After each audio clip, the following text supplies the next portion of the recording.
سلام أملاخ مسكولخم يكون محرت أباب تمارين بحال اللوميون يابتي جمرنا يو تاتالي تمرتي بزعبا مسارفاوي تمرتي مصحف قدوس أبتي سالساي كفال بزعبا صلوت بصحنا لنا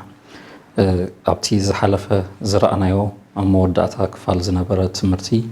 يسوس كريستوس بزعبا صلوت زمهارو كلت حسابات رينا نيرنا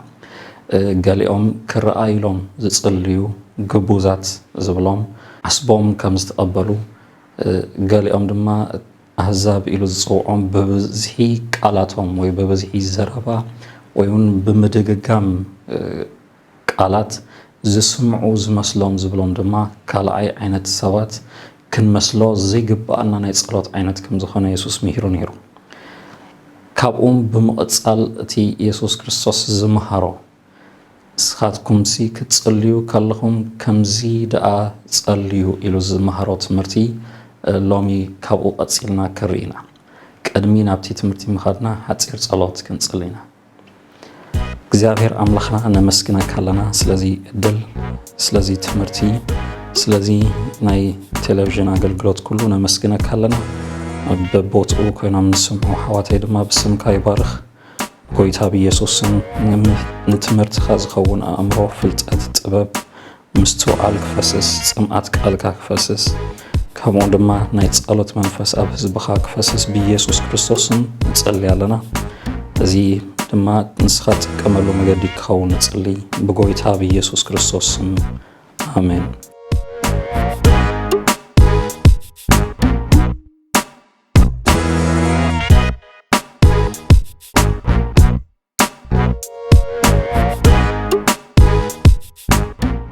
ጎይታ ኢየሱስ ከመህር ካሉ ንስኻትኩም ከምዚ ኢልኩም ጸልዩ ኢሉና ከመይ ኢልና ክንጽልይ ከም ዝግባአና ዝመሃረ ጎይታ ኢየሱስ ክርስቶስ እዩ። አጸላለያ መገድና ናይ አጸላለያና ሓቐና አተሓሳስባና እናመን ክንጽልይ ከም ዝግባአና ከመይ ክንጽልይ ከም ዝግባአና ኣነጺሩ ጎይታ ኢየሱስ ምሂሩ እዩ። ካብኡም ብምቕጻል ድማ ኣብ ጸሎትና ሕጂ ብፍላይ ብዙሕ ቦታታት ከም ስርዓትን ከም ልምድን ተታሂዙ ዘሎ ኣብ ሰማያት ነብር ኣቦና ዝብል ጸሎት ናይዚ ድማ ናይ ጸሎት መምርሒ ገይሩ ከም ዝሃበና ሎሚ ንሪኦ ሓሳብ ክኸውን እዩ። ኣብ ማቴዎስ ምዕራፍ 6 ካብ ቁጽሪ 9 ጀሚሩ ቃል ኣምላኽ ከምዚ ይብለና ንስኻትኩም ሲ ከምዚ ኢልኩም ደኣ ጸልዩ ኣብ ሰማያት ትነብር ኣቦና ስምካ ይቀደስ መንግስትኻ ትምጻእ ፍቃድካ ከምቲ ኣብ ሰማይ ከምኡ ድማ ኣብ ምድሪ ይኹን ንዕለት እንጀራና ሎሚ ሃበና ንሕና ንዝበደሉና ከም ዝሓደግናሎም በደልና ሕደገልና ካብ ክፉእ ኣድሕነና እምበር ናብ ፈተና ኣይተእትወና መንግስትን ሓይልን ክብርን ንዘለኣለም ናትካ እሞ ኣሜን ይብል። ኣብዚ ክፍሊ ጎይታ ኢየሱስ ክርስቶስ ክንጽልየሉ ዝግባአና መምርሒ ከመይ ኢልና ክንጽልይ ከም ዝግባአና መምርሒ ክህበና ከሎ ንርኢ። ኣብዚ ክፍሊ ዝምህሮ ዘሎ ከምቲ ኣዲምና ዝረኣናዮ ሓሳብ ክንደጋግሞ ኢሉ ከይኮነ ዝሃበና እዚ ክፍሊ ዝምህር ዘሎ ጸሎትና ክሕዞ ዝግብኦ መምርሒታት እዩ ዘቐምጥ ዘሎ ጎይታ ኢየሱስ ኣቀዲሙ ብብዝሒ ዘረባ ወይ ድማ ብምድግጋም ከም ዘይኮነ ገሊጹልና ኣሎ። ነዚ ጸሎት እዚ በእምሮና መሓዝ ወይ ድማ ምባል ጸገም የብሉን ይኹን ደኣምበር ዘይርዳእና ቃላት ክንብልን ጸሊና ኢልና ክንውድእን ኣይኮነና ኢየሱስ መደብ ጎይታ ኢየሱስ ክርስቶስ ኣብዚ ናይ ጸሎት መምርሒ እዩ ዝህበና ዘሎ። ከም ፍቃድ ኣምላኽ ድማ ነዚ ትምህርቲ ሎሚ ንሪኦ ሓሳብ ገለ ክፋል ነዚ ክሽፍን ክፍትን እዩ።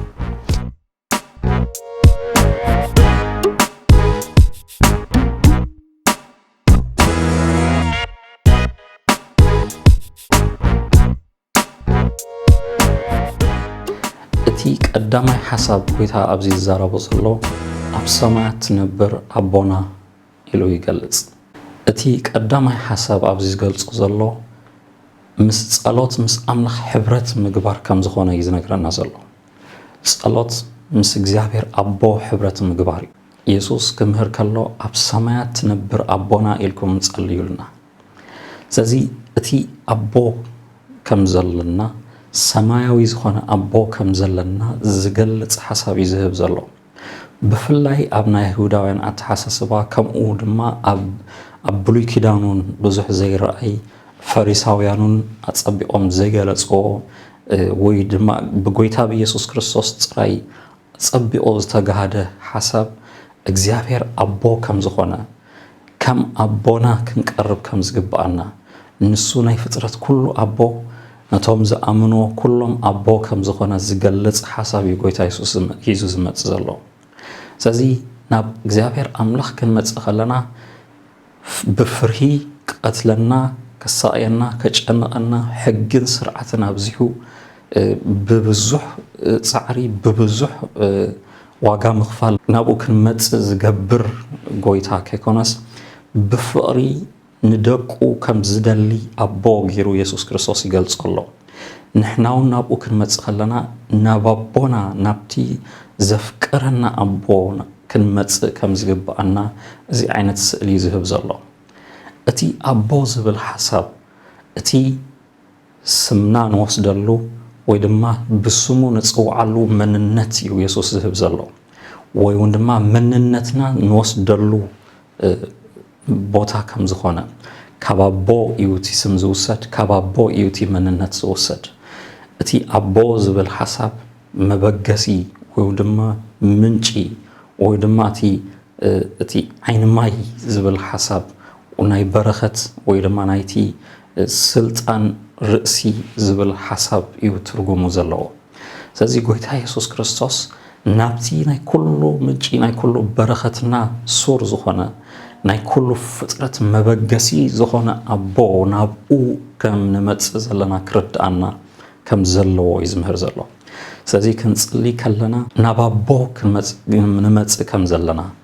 መንነትና ናብ ዝረኸብናሉ ቦታ ንመጽእ ከም ዘለና ናብ ፈጣሪና ናይ ኩሉ ነገር ኣበጋሲ ናብ ዝኾነ ንኩሉ ድማ ጽላል ንዝሃበ ሽም ንዝሃቦ ኣቦነት ዝተሰየመሉ ናይ ፍጥረት ኩሉ ስም ዝወጸሉ ናይ ፍጥረት ኩሉ ህይወት ዝወጸሉ መንነት ገይሩ እዩ እግዚአብሔር ኣቦ ዝገልጾ ዘሎ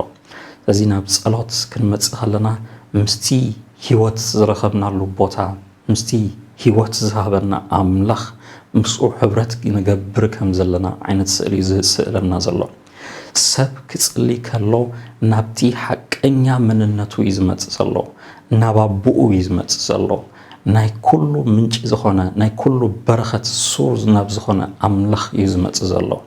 ስለዚ ጸሎት ሕብረት ከም ዝኾነ ምስ ኣቦ ሕብረት ምግባር ከም ዝኾነ ክርድኣና ኢየሱስ ይምህር ኣብዚ ክፍሊ ጎይታ ኢየሱስ ክርስቶስ ኣብ ሰማያት ትነብር ኣቦና ኢሉ ክገልጾ ከሎ ናይ ኩሉ ነገር ሱር ዝኾነ ህይወት ዝህብ ስብእና ዘለዎ ሙሉእ መንነት ዘለዎ ኣምላኽ ሓይሊ ጥራይ ከም ዘይኮነ ነገራት ፈጢሩ ደርቢው ዘይከደ ምሳና ኣብ ኩሉ ጉዳያትና ምሳና ዘሎ ኣምላኽ ከም ዝኾነ ይዝገልጸና ዘሎ እግዚአብሔር ኣምላኽ ካብ ጉዳያትና ኣርሒቑ ዝኸደ ንኩሉ ፍጥረታት ኣተዓራርዩ ከም ድሌቱ ክኸይድ ዝገደፎ ኣምላኽ ፈጣሪ ኣይኮነን ከም ፈጣሪ ንኩሉ ኣበጋስን ንኩሉ ነገር ድማ ክቕጽል ዝገብሮ ንሱ ከም ዝኾነ ቃል ኣምላኽ ይነግረና ኣቦነቱ ህያው ከም ዝኾነ ምሳና ከም ዘሎ መንነቱ እዩ ዝገልጸና ዘሎ ጎይታ ኢየሱስ ክርስቶስ እግዚአብሔር ኣቦ እዩ ናይ ኩሉ ፍጥረት ከም ኣቦ ድማ ዝደርቢ ኣቦ ኣይኮነን ዝነጽግ ኣቦ ኣይኮነን ንደቁ ዝኣሊ ንደቁ ዝእክብ ኣቦ ከም ዝኾነ ይዘርእየና ዘሎ እግዚአብሔር ንኩሉ ነገር ምስ ፈጠረ ደርቢዎ ኣይከደን ምስቲ ፍጥረቱ ምስ ህዝቡ ዋላ ምስቲ ዝወደቀ ሰብ ምስኡን ይኸይድ ከም ዘሎ ንረድኤቱ ከም ዝመጾ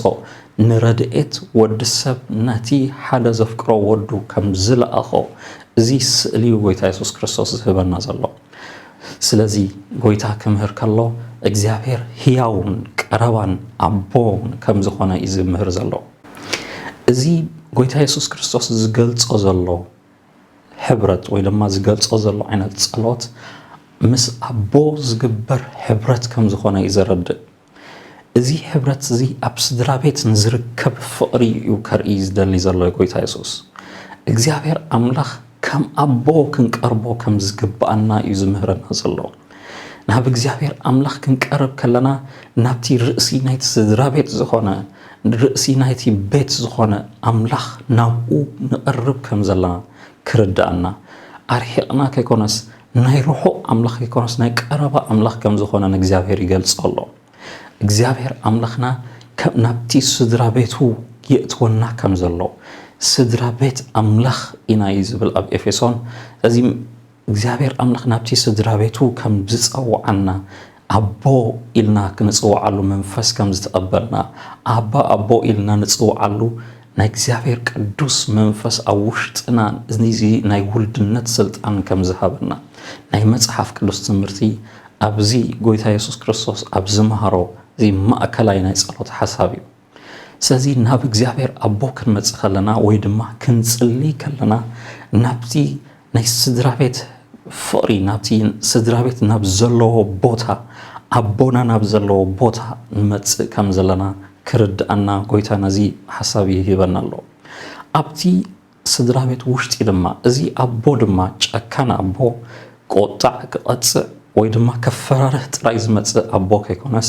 ወይ ድማ ክኣቱ ከሎ ብድሕሪት ክንወጽእ ክንሃድም ዝገብር አቦ ወይ ድማ በይኑ ምግቢ ዝቀርበሉ አቦ ምድራዊ አቦ ከይኮነስ ኣፍቃሪ አቦ ንሓደ ወዱ ዝህብ አቦ ንደቁ ዝፈቱ ዘፍቅር ንስድራ ቤቱ ዝኣሊ ዝእክብ ንኩሉ ዘድልዮም በረኸት ድማ ዝመልእ አቦ ገይሩ ጎይታ ዝስእል ዘሎ ብዛዕባ እግዚአብሔር አምላኽ ናይ አቦነት ስእሊ ክርዳአና ኢሉ ክትጽልዩ ከለኹም ኣብ ሰማያት ትነብር አቦና ኢልኩም ጀምሩ ይብለና ስለዚ ናብ አምላኽ ክንመጽእ ከለና ክህልወና ዝግብኦ ናብ አቦና ከም ንመጽእ ከም ዘለና ከም ውሉድ ድማ ክንመጽእ ከም ዝግባአና ናብቲ ናይ ፍቅሪ ሕብረት ናብቲ ናይ ስድራ ቤት ሕብረት ከምኡ ድማ ሙሉእ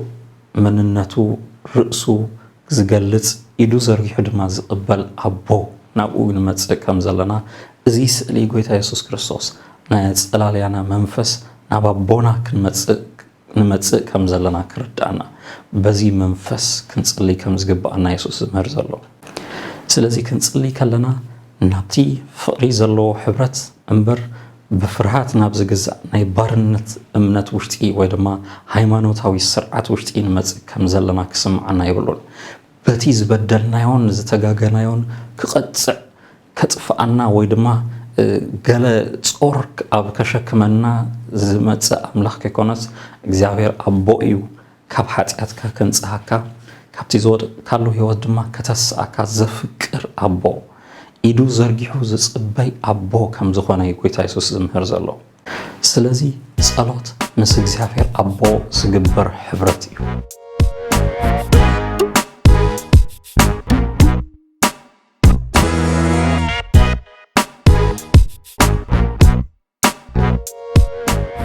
እቲ ካልኣይ ሓሳብ ጸሎት ምስ እቲ ህያው ዝኾነ እግዚአብሔር አምላኽ ዝግበር ናይ ኣምልኾ ስርዓት እዩ ኣብዚ ክፍሊ ንስሙ ክንቅድስ ንስሙ ክንባርኽ ንስሙ ክንውድስ ከም ዝግባአና ኢየሱስ ይምህር እዚ አቦ ኮይኑ ዝቀረበና አምላኽ ናይ ኣኽብሮት ፍርሃት ክህልዎ ከም ዝግብኦ ካብ ፍቅሪ ዝተልዓለ ዘሎ ክብሪ ክወሃቦ ዝግብኦ አምላኽ ከም ዝኾነ ይምህር ኣሎ ኢየሱስ እዚ አቦ እዚ ናይ ፍቅሪ አቦ ይኹን እምበር ብኣምልኾ ብፍርሃት ብኣኽብሮት ፍጹም ዝኾነ ምግዛእ ክንቀርቦ ዝግባአና አምላኽ እዩ ብጸሎት ናብ እግዚአብሔር አምላኽ ክንመጽእ ከለና ጸሎትና ክህልዎ ዝግብኦ እቲ ቀዳማይ ነጥቢ ኣምልኾ እዩ ናብቲ ህያው አምላኽ ክብሪ ሂዝና ክንመጽእ ምስጋና ሂዝና ክንመጽእ ንዑ ናይ አምላኽነቱ መንነት ስለቲ ክቡር ዝኾነ ስሙ ስለቲ ዝተቀደሰ ስሙ ክብሪ ምስጋና ሂዝና ክንመጽእ ከም ዝግባአና ኣምልኾ ሂዝና ክንመጽእ ከም ዝግባአና ክንፈልጥ ኢሉ ኢየሱስ ስምካ ይቀደስ በልዎ ይብለና እቲ ኣብ ሰማያት ዝግበር ኣምልኾ ንእግዚአብሔር አቦ ኣብ ቅድሚ ዙፋኑ እናወደቑ መላእኽቲ ቶም ሽማግለታት ቶም እልፍ ኣላፍ መላእኽቲ ቅዱሳን ኩሎም ንእግዚአብሔር አምላኽ ቅዱስ ቅዱስ ቅዱስ እናበለው ዝሰግድሉ አምላኽ ሽሙ እናቅደስኩም ንስኻትኩም ድማ ብጸሎት ናብዚ ቅደስ ዝግብኦ ቅዱስንኡ ክእወጅ ዝግብኦ አምላኽ ብጸሎት ክንመጽእ ከም ዝግብአና ኢየሱስ ምህረና ዘሎ ስለዚ ናብ እግዚአብሔር አምላኽ ክንመጽእ ከለና ናብቲ ቅዱስንኡ ናብቲ ክኸብር ዝግብኦ ስሙ ኢና ንመጽእ ዘለና ኣብዚ መጀመርታ ኣብ ልብና ጸሎት ኢልና ክንሓስብ ከለና እቲ ቀዳማይ ነጥቢ ክኸውን ዝግብኦ ናብ ኣቦ ምምጻእ እንደገና ድማ ኣምልኾ ሒዝና ምምጻእ ከም ዝኾነ እዩ ዝምህር ዘሎ ድሌታትና ክንወስድ ኣይኮንናን ክንመጽእ ዝግባእና ንእግዚአብሔር መጀመርታ ኣብ ልብና ክህሉ ዝግብኦ ናብ ኢዱ ከይኮነስ ናብ ገጹ ክንጥምት ናብቲ መንነቱ ክንጥምት ካብኡ በረኸት ክንወስድ ከይኮነስ ነቲ መንነቱ በረኸት ሒዝና ክንመጽእ ንዕኡ ዘኽብር ናይ ምስጋና ቃላት ዝውድሶ ቃላት ሒዝና ክንመጽእ ከም ዝግባእና ኢየሱስ ዝምህር ዘሎ ኣብ መንጎ ኣቦን ውሉድን ዘሎ ኩሉ ሻዕ እቲ ትጽቢት ከም ውሉድ ኩሉ ሻዕ እቲ ኣቦ ሒዝዎን ዝመጽእ በረኸት ናብኡ ናብቲ ኢዱ እናጠመትና ምጉያይ ከይኮነስ ሕጂ ንዕኡ ብምፍቃር ንዕኡ ብምድላይ ነቲ መንነቱ ምስኡ ሕብረት ንምግባር ኢድና ዘርጊሕና ንጎዮ ኣቦ ከም ክኸውን ከም ዝግብኦ ነፍቅሮ ክንውድሶ እንደሊ ኣምላኽ ከም ዝኾነ በዚ መንፈስ እዚ ብናይ ኣምልኾ መንፈስ ናብ ኣምላኽ ክንቀርብ ከም ዝግባእና እዚ ኢየሱስ ክርስቶስ ዝምህር ዘሎ ክንጽሊ ከለና ኣምልኾ ሒዝና ናብ ኣምላኽ ክንመጽእ ይግባእና እዩ ውዳሴ ሒዝና ንመንነቱ እናዕበና ናብ ኣምላኽ ክንመጽእ ይግባእና እዩ እዚ ስምካ ይቀደስ ኢሉ ዝገልጾ ዘሎ ቃል ምቅዳስ ማለት ምፍላይ ማለት እዩ ሽምካ ይፈለይ ተፈልዩ ይረአይ ደሚቁ ክረአይ ንዑ ንስሙ ዝግባእ ክብሪ ንዑ ጥራይ ክወሃብ እግዚአብሔር አምላኽ ካብ ኩሉ ዝተፈለየ አምላኽ ከም ዝኾነ ክኸብር ክረአይ ዝግብኦ አምላኽ ከም ዝኾነ ቅዱስንኡ መንነቱ ልዕሊ ኩሉ ዝጸረየን ዝቀደሰን አምላኽ ከም ዝኾነ ብመንነቱ ብዓይነቱ ንሱ ፍሉይ አምላኽ ከም ዝኾነ ንገልጸሉ ቦታ ከም ዝኾነ ኢየሱስ ዝምህር ዘሎ ስለዚ ስምካ ይቀደስ ክንብሎ ከለና ናብቲ ዝተቀደሰ ዝተፈለየ ዝኸበረ ብዓይነቱ ምስ ወዲ ሰብ ዘይመስል ብመንነቱ ኣብ ፍጥረት ዘይርከብ መሰታት ዘይብሉ አምላኽ ክብሪ ዝግብኦ አምላኽ ናብኡ ብኣኽብሮት ብኣምልኾ ክንመጽእ ከም ዝግባእና ኢየሱስ ዝምህር ዘሎ ስለዚ ናብ እግዚአብሔር ኣቦ ስሙ እናቅደስና ስሙ እናኽበርና ክንመጽእ ከም ዝግባእና ኢየሱስ ይምህር ኣብ ሰማያት ትነብር ኣቦና ስምካ ይቀደስ ኢልኩም ጀምሩ ይብለና ነዚ ኣብ ሰማያት ብኽብሪ ተመሊኡ ዘሎ አምላኽ ስሙ ክንባርኾ ነቲ ልዕል ዝበለ ስሙ ምስጋና ክነምጽእ ኣምልኾ ዝተመልአ ክብሪ ዝተመልአ ንዕኡ ዘሐጉስ ንዕኡ ምስጋና ዘምጽእ ንዕኡ ዝውድስ ኣብ ህይወትና ክነኽብሮ ኣብ ነገራትና ኩሉ ክነኽብሮ ኣምላኽነቱ ክንእውጅ ዝተቀደሰ ስሙ ልዕል ክነብል ነዚ ይሁቲ ናይ ጸሎት ቀዳማይ ዕላማ ይብለና ኣሎ ሕብረት ይሁቲ ቀዳማይ ዕላማ ናይ ጸሎት ይብለና ኣሎ ምስ ኣቦ ዝግበር ሕብረት ምስ ኣምላኽና ናይ ኣምልኾ ሕብረት እዩ ንልማኖ ኣይኮንና ንመጽእ ሓጢኣትና ጥራይ ይቕረ ክብለልና ድሕሪ ድማ ምስተሓጸብና ይቕረ ምስተባሃልና ሃዲምና ክንወጽእ ከይኮነስ ሕብረት ክንገብር ናይ ፍቕሪ ሕብረት ናይ ስድራ ቤት ሕብረት ናይ ኣቦን ውሉድን ሕብረት ክህሉ ከም ዝግብኦ ኢየሱስ መጀመርታ ዝምህር ዘሎ ስለዚ እታ ቀዳመይቲ ኣብ ቅድሚ እግዚአብሔር ክንመጽእ ከለና ክንብሎን ክንሓስቦን ክንጽልዮን ዝግባእና መምርሒ ናይ ውሉድነት መንፈስ ክህልወና ናብ ኣቦ ድማ ንመጸሉ መንፈስ ክህልወና ከምኡ ድማ ንዕኡ ዝባርኽ ንዕኡ ዝውድስ ኣምልኾ ዝተመልአ ጸሎት ክንጽሊ ከም ዝግባእና ኢየሱስ ይምህረና ኣሎ ስለዚ እቲ ጸሎትና ካብዚ ጀሚሩ ክቕየር ከም ልምዲ ኣብ ሰማያት ትነብር ኣቦና ስምካ ይቀደስ ኢልና ክንውድእ ክንሓልፎ ከይኮነስ ነዚ ዓብይ ስሙ እናወደስና እናቀደስና እቲ ኣባታዊ መንነቱ ድማ እናኽበርና ንዕኡ ክነኽብር ክንጽሊ ምስኡ ሕብረት ክንገብር ናብዚ ሕብረት እዚ ክንመጽእ እዩ ጸሎት ዕላሙ እዚ ኣምልኾ ናይ ኣምልኾ መንፈስ ናይ ኣምልኾ ሓሳብ ንእግዚአብሔር ዝግብኦ ናብ ኣምላኽ ምምጻእ እዩ ኣምልኾ ማለት ነቲ ንእግዚአብሔር ዝግባእ ክብሪ ውዳሴ ንዑ ልዕል ዘብል ቃላት ኣብ ቅድሚኡ ተገዚእና ንሰግዶ ስግደት ኣብ ቅድሚኡ ሙሉእ ንሙሉእ ንርእስና ንውፍዮ ህይወት ኣብ ቅድሚ እግዚአብሔር ብሓቂ ብጽሩይ ዝኾነ መንፈስ ንመጸሉ ህይወት እዩ ኣምልኾ ማለት ናይ ቃላት ጥራይ ከይኮነስ ካብ ጽሩይ መንፈስ ዝፈስስ ንእግዚአብሔር ዝወሃብ ክብሪ እዩ ንእግዚአብሔር ዝወሃብ ናይ ምስጋና ናይ ኣኽብሮት መንፈስ ንዑ ብፍርሂ ብምግዛእ ንዑ ብምኽባር ንመጸሉ ቦታ እዩ ኣምልኾ ማለት ንእግዚአብሔር ምልማን ኣይኮነን ስለዚ ጸለና ነምልኽ ኣለና ማለት ኣይኮነን ስለዚ ሰገድና ስጋዊ ስግደት ጥራይሲ ኣምልኾ ኣይኮነን ኣብ ኣምልኾ ስግደት ኣሎ ኣብ ኣምልኾ ጥዑም ቃላት ናይ ምስጋና ቃላት ምውፃእ ኣሎ ናይ ውዳሴ ቃላት ምዝራብ ኣሎ ኣብ ኣምልኾ መዝሙር ኣሎ ክነምልኽ ከለና ንእግዚአብሔር ንኽብሮ ኢና ልዕል ነብሎ ኢና ነቲ ክብሩ እናተዛረብና መንነቱ እናኣወጅና ነቲ ቅዱስን እናተዛረብና ክብሩ እናተዛረብና ናቱ መንነት ምንጋር እዩ ቅዱስ ከም ዝኾነ ክቡር ከም ዝኾነ ናይ ኩሉ ፈጣሪ ከም ዝኾነ ጎይታ ከም ዝኾነ ናይ ኩሉ ርእሲ ናይ ኩሉ ኣበጋሲ ከም ዝኾነ ነቲ መንነቱ እናኣወጅና ንእግዚአብሔር ክብሪ ክንህብ ከለና እዚ እዩ ንኣምልኾ ጸሎት ዝበዝሕ ግዜ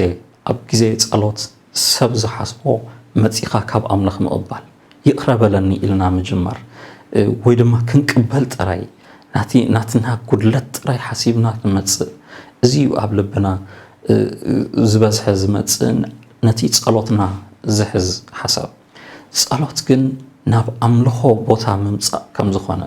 ጸሎት ናብ ኣቦ ምምጻእ ከም ዝኾነ ጎይታ ኢየሱስ ይምህር ኣሎ እዚ ኣብ ጸሎትና ኣምልኾ ክመልእ ክኽእል ኣለዎ ጸሎትና ልማኖ ወይ ድማ ንደልዮም ነጥብታት ሰሪዕና ዚገበረለይ ካብኡ ዝሓለፈ ንእግዚአብሔር ክብሪ ሒዝካ ምምጻእ ካብኡ ደሊና ከይኮነስ ንዕኡ ዝግባእ ኩሉ ከም ዝሃበና ኣሚንና ንዕኡ ዝግባእ ክብሪ ክነምጽእ መንነቱ እናተዛረብና ክነኽብሮን ክነዕብዮን እዩ ዝግባአና ስለዚ እቲ ጸሎትና ካብዚ ሰዓት ጀሚሩ ክቕየር ኣተሓሳስባና ብዛዕባ ጸሎት ዘለና ረድኢት ጥዕና ዘለዎ ንእግዚአብሔር ዝኽብር ክኸውን ጸሎትና ብኣምልኾ ናብ ኣቦ ሕብረት ናይ ምግባር ግዜ ከም ዝኾነ ተረዲኡና በዚ መምርሒ ክንቃንዮ እዚ ዕድመ እዚ ትምህርቲ ንምሃር ኣለና ነዚ ናይ ጸሎት መንፈስ እግዚአብሔር ከፍስሰልና ሕፅር ዝበለ ጸሎት ብሓባር ክንጽሊና ብጎይታ ብኢየሱስ ክርስቶስ ስም እግዚአብሔር ኣምላኽ እዚ መሰል ውልድነት ብጎይታ ብኢየሱስ ክርስቶስ ዝውሃብ መሰል ውልድነት ብእምነት ዝውሃብ ህይወት ኣሕዋተይ ኣብ ዝተፈላለየ ቦታ ዘለዉ ኣሕዋት እዚ መንፈስ እዚ ክፈስስ ብጎይታ ብኢየሱስ ስም ይጽልይ ኣለኹ ናብዚ ብርሃን ክመጽእ ህዝብኻ ብጎይታ ብኢየሱስ ክርስቶስ ስም ምዚ ጸሎት ተሰማሚዖም ዝጽልዩ ዘበሉ ኩሎም በዚ መንፈስ እዚ ክትንከፉ ብኢየሱስ ስም ይጽልይ ኣለኹ ህይወቶም ንኣኻ ብዝኽብር መንፈስ ክምላእ ናትካ መንፈስ ልቦም ሓሳባቶም ህይወቶም ኩሉ ገዝእ ብጎይታ ብኢየሱስ ክርስቶስ ስም ንህዝብኻ ተተስኣሉ ናይ ጸሎት መንፈስ ዝፈሰሉ ናብ ሕብረትካ ህዝብኻ ትጽውዓሉ ግዜ ክኸውን ብጎይታ ብኢየሱስ ክርስቶስ ስም ይጽልይ ኣለኹ ምስኻ ሕብረት ዝፍጠረሉ ግዜ ክኸውን እቲ ዝተሰብረ ካባኻ ዝረሓቐ ናብቲ ኣቦነትካ ክመጽእ ናብቲ ፍቕርኻ ናብዚ ሕብረትካ ክመጽእ በዚ መንፈስካ ክትተሳስእ ንህዝብኻ ክትንክፍ ብጎይታ ብኢየሱስ ስም ንጽልይ ኣለና ስለትገብረልና ድማ ነመስግን ብጎይታ ብኢየሱስ ክርስቶስ ስም ኣሜን ነዚ ትምህርቲ ክትከታተሉ ከም ዘለኹም ተስፋ ገብር ዝሃንጽ ነጥቢ ዝተፈላለዩ ሓሳባት ትረኽቡ ከም ዘለኹም ይኣምን ርእይቶኹም ሓሳባትኩም ዘለኩም ዝተፈላለየ ነጥብታት ክትልእኹልና እቲ ደገ ክፉት እዩ በቲ ተዋሂቡ ዘሎ ኣድራሻ ጽሓፉልና ሰላም ኣምላኽ ምስ ኩልኹም ይኹን ጎይታ ይባርኽኩም